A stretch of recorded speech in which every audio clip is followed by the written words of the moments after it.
Hello everyone, সামনে যে প্রতিমাটি দেখতে পাচ্ছেন, আই হোপ এটা আমরা সবাই কম বেশি জানি। এটা হচ্ছে রাধা কৃষ্ণার যুগল একটা প্রতিমা।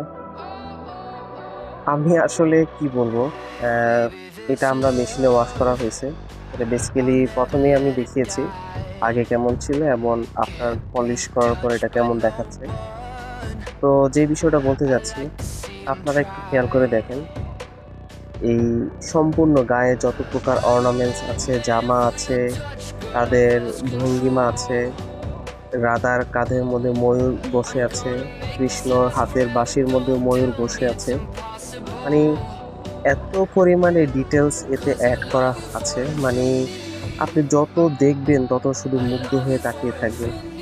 আর শিল্পের এটাই একটা নিদারুণ জাদু, যে কতটা সুন্দর এবং কতটা ভালোবাসা থাকলে এরকম একটা শিল্প সৃষ্টি হতে পারে। এটা অবশ্যই পিতলের তৈরি।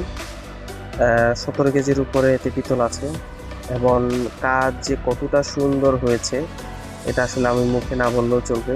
ভিডিওতে আমি জানি না কতটুকু দেখতে পাচ্ছেন, বাট আমি চেষ্টা করছি আপনাদেরকে সম্পূর্ণটুকু ভালোভাবে দেখানোর জন্য। পিছন সাইড, সামনের সাইড, নিচের বেসমেন্ট, মাথার মুকুট,